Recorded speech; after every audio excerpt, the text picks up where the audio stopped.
जिस तरह से ये अपने तीसरे बेटे उस्मान की पैदाइश के फौरन बाद मर जाती है और एक बेटा इसे आवाजें दे रहा था और दूसरा बेटा पैदा हो चुका था, तो ये सारी चीजें मिलकर हलीमा सुल्तान की मौत को इस ड्रामे का सबसे दुखी मंजर।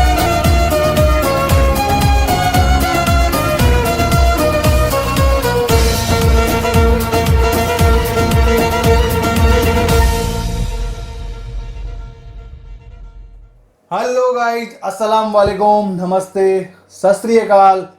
कैसे हैं आप सब लोग, बताएं मेरे को। हाँ, आई होप खुश होंगे, आबाद होंगे। हाँ, तो आपको थंबनेल देख के पता लग गया होगा आज का वीडियो किसके ऊपर है। आज का वीडियो है हमारी ये 10 डेथ सीन्स हैं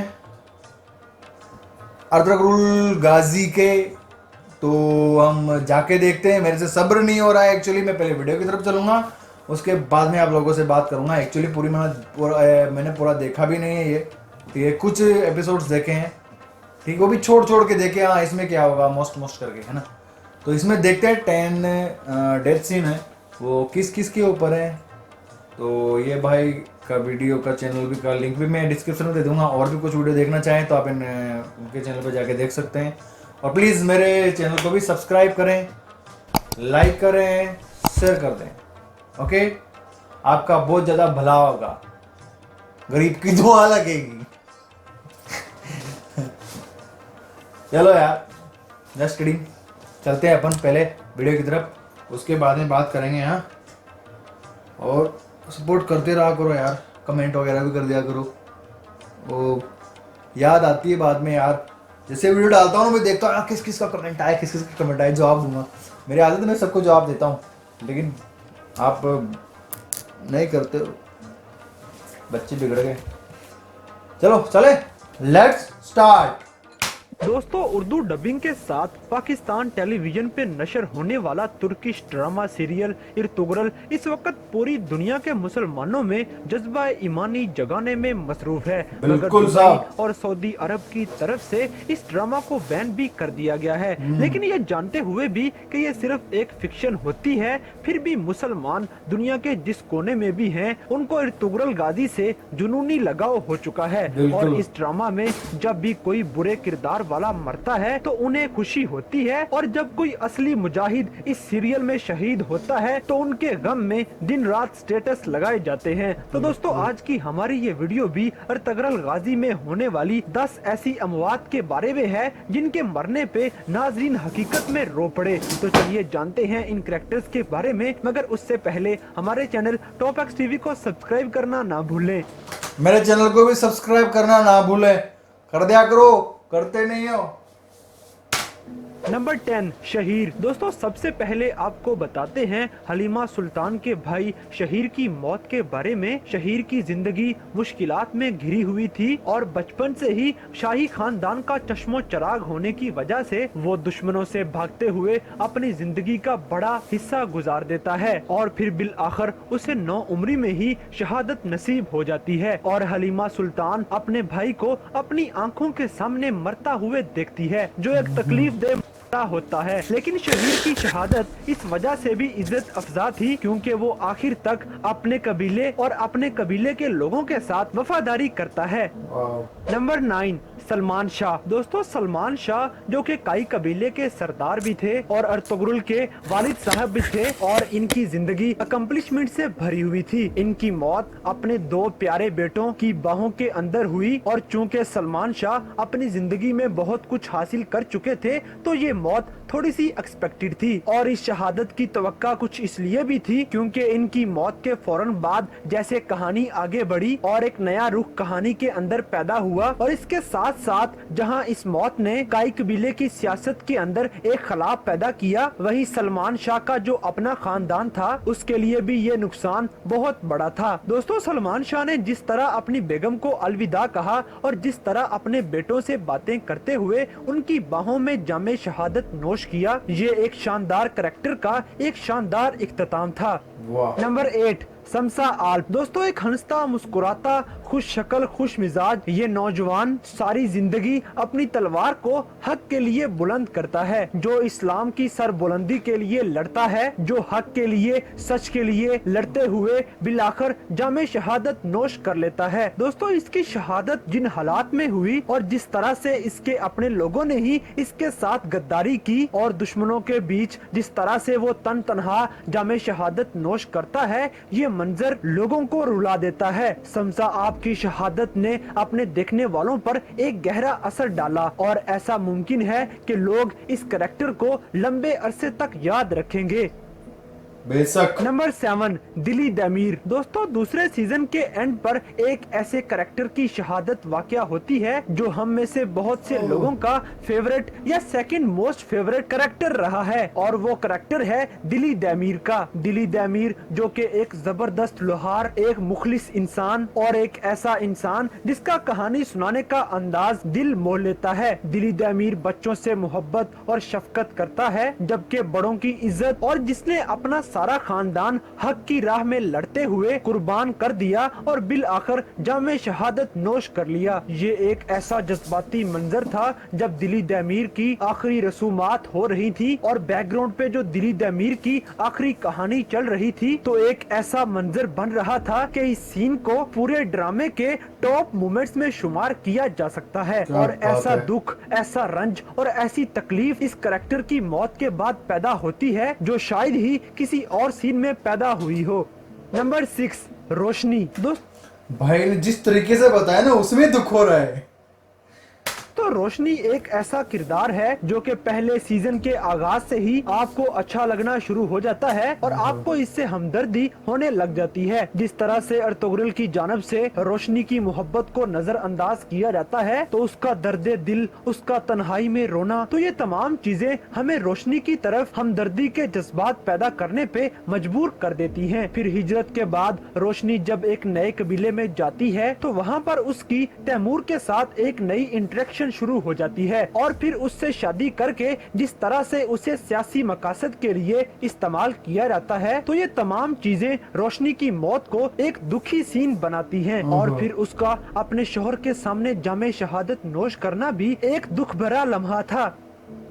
नंबर 5 शहीना। दोस्तों इस ड्रामा में जिस तरह से अर्तुगरुल और हलीमा सुल्तान की लव स्टोरी बहुत ज्यादा फेम हासिल कर रही है, वहीं पे दूसरी सबसे इम्पोर्टेंट लव स्टोरी नूरगुल और शहीना की है। आपने इस ड्रामा में देखा होगा कि किस तरह से ये दोनों एक दूसरे से मोहब्बत करते हैं और ये किस तरह से एक लंबे अरसे के लिए अपनी शादी का इंतजार करते हैं। इन दोनों की शादी हो जाती है और शादी के कुछ अरसे बाद ही जब काई कबीला हिजरत कर रहा होता है तो उस पर मंगोल हमला करते हैं और शहीना को बड़े दर्दनाक तरीके से जला दिया जाता है। मगर शहीना किसी तरह से बचकर एक नए कबीले में पहुंचती है जहां पर उसका इलाज किया जाता है, लेकिन वो फिर भी जिंदा नहीं बच पाती। और फिर जिस तरह से वो अपने बाबा दिली दमीर और नूरगुल की बाहों में दम तोड़ती है, ये मंजर ऐसा था जो कि बहुत ज्यादा रुला देने वाला है। शहीना की कमी इस ड्रामा के एंड तक महसूस की जाती है।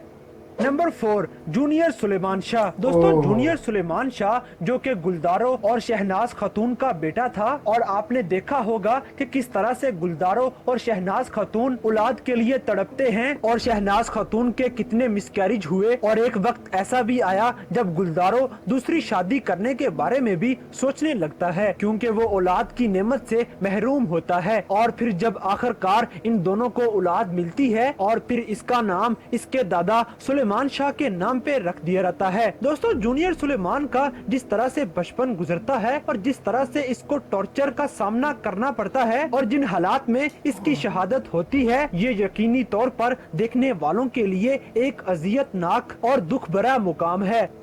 Number 3 Ertugrul. दोस्तों अब हम जिस मौत का जिक्र करें वो इस ड्रामे में वाकईतन तो नहीं होती, लेकिन ये एक्ट इतना बड़ा है कि इसको इग्नोर नहीं किया जा सकता। अगरचे अर्तुगरुल गाजी की इस ड्रामे में मौत या शहादत वाकया नहीं होती, लेकिन मुख्तलिफ मुकामात पर इस तरह से शो किया जाता है कि जैसे अर्तुगरुल गाजी शहीद हो चुका है। सबसे पहले तो दूसरे सीजन में ही जब अर्तुगरुल गाजी मंगोलियों के हाथ में चला जाता है तो ये लगता है कि शायद अर्तुगरुल गाजी शहीद हो चुका है, और जब गुलदारो इसे तलाश करते हुए एक सराय में पहुंचता है तो वो एक जली हुई लाश में से उसकी एक निशानी देखता है, और जब वो वापस आके कबीले वालों को बताता है कि इर्तुगरुल गाजी अब जिंदा नहीं रहा, तो वो रिएक्शन देखने वाला होता है। और चौथे सीजन में एक बार फिर से ऐसा ही सीन बनाया गया जिसमें इर्तुगरुल का सोग मनाया जाता है, और जिस तरह से मातम किया जाता है वो देखने वालों को बड़ा ही इमोशनल कर देता है।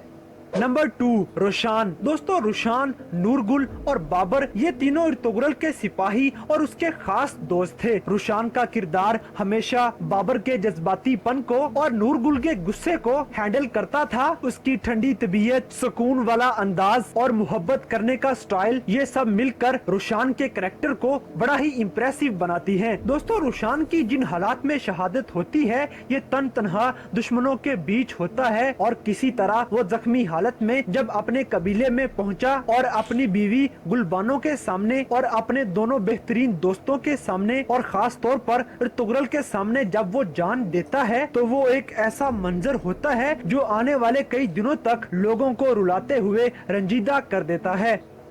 नंबर 1, हलीमा सुल्तान। दोस्तों, अब बात करते हैं ड्रामा सीरियल इर्तुगरुल गाजी के सबसे दुखी सीन के बारे में, जिसे देखकर हर देखने वाला यकीनन रोया होगा। दोस्तों, कोई भी ड्रामा हो या कोई फिल्म हो तो उसमें दो किरदार बहुत अहम होते हैं, एक हीरो का और एक हीरोइन का। तो इसलिए इस ड्रामा में भी सबसे दुखी सीन इसकी हीरोइन हलीमा सुल्तान की डेथ का था, क्योंकि ये ड्रामा देखने वाले सबसे ज्यादा मोहब्बत इर्तुगरुल गाजी और हलीमा सुल्तान से ही करते हैं, और चूंकि सारे नाजरीन ही इन दोनों को हमेशा एक साथ देखना चाहते हैं, और जिस तरह से ये अपने तीसरे बेटे उस्मान की पैदाइश के फौरन बाद मर जाती है, और एक बेटा इसे आवाजें दे रहा था और दूसरा बेटा पैदा हो चुका था, तो ये सारी चीजें मिलकर हलीमा सुल्तान की मौत को इस ड्रामे का सबसे दुखी मंजर बना देती हैं।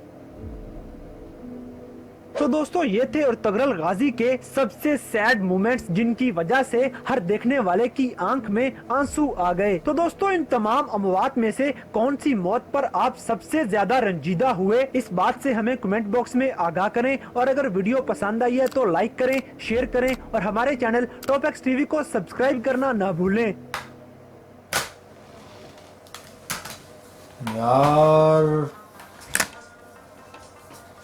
बहुत अच्छी तरीके से भाई ने समझाया है पूरा वीडियो को। मैं आपसे एक बात पूछना चाहता हूं, कमेंट में मेरे को प्लीज प्लीज प्लीज लिख के बताएं कि किसने ये सीरियल पूरा देखा और किसकी शहादत पे आपको सबसे ज्यादा रोना आया। मैंने सीरियल पूरा नहीं देखा, लेकिन अभी जो बता रहे हैं, लास्ट में बताया था ना, हलीमा सुल्तान जो अपने तीसरे बेटे उस्मान को पैदा करते वक्त करने के बाद में, तुरंत बाद में वो फौत हो जाती है। तो ये जो उस्मान के बारे में आगे स्टोरी है या नहीं, क्योंकि मैंने देखा नहीं पूरा, कुछ एपिसोड्स देखे हैं मैंने, वो भी मौसमों से 5वां, फिर 6वां, 7वां, 8वां, 45 से सीरियल से नहीं देखा। तो आप मेरे को ये बताएं कमेंट्स में कि किसके शहादत पे आपको सबसे ज़्यादा दुख हुआ, और लास्ट में जो जिसने पूरा देखा है ये, वो ये बताएं कि वो उस्मान की जो सल्तनत थी वो दिखाया है या नहीं दिखाया है इसमें, बिकॉज मैं देख रहा था एक दिन में, तो मैंने ये क्या है, अभी ये उर्दू में नहीं आया था ना, उससे पहले भी देख लिया था मैंने इंग्लिश में, इंग्लिश डबिंग इसकी हुई थी। शायद फर्स्ट सीजन देखा था मैंने, 18 में कुछ देखा था, 19 में देखा था, 2019 में नेटफ्लिक्स पे पड़ा था, नेटफ्लिक्स से पहले आ चुका था, तो नेटफ्लिक्स से मैंने देख लिया था इसको।